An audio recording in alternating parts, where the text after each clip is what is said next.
Dəyərli izləyicilər, burada qeyd edirik ki, uyğunluğu müəyyən edin. Səfəvi Osmanlı müharibələri 1514-55, 78-90-cı illər və 1603, 1639-cu illərə aid olan suallara aid olan uyğunluğu seçmək lazımdır. Məsələn, birincisinə baxılırsa, Səfəvilərin şərqi və cənubi-şərqi Anadoluda bəzi ərazilərin itirilməsi, şərqi və cənubi-şərqi Anadoluda ərazilər itirilməsi.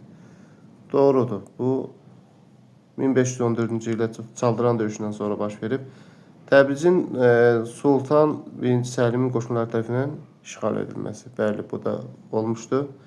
Ərzincan müşavirəsi isə 1500 olduğu üçün bunu götürmürük. 1578-90-cı il Çıldır döyüşündə Osmanlıların qalib gəlməsi doğrudur. Bu 1578-də baş verib. Amasya müqaviləsinə yekunlaşmayıb. Bu 1555-də olub.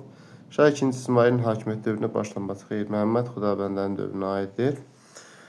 Digər hissəyə baxdıq 1603-1639-cu il Xorasanın azad edilməsi. Xorasan azad edilmişdi artıq 1599-da. Sufyan döyüşündə Səfəvilərin məğlub edilməsi. Bu 1585 olduğu üçün ikinci Sufyan döyüşündə də qalib gəlibdi. Bunda yanlışdır. Gəncənin Osmanlı dövləti əsarətindən xilas olması uyğundur. Deməli, burada olmalıdır. AB uyğun olaraq AB, A və C. AB, A və C, yəni uyğun cavabımız Y variantıdır.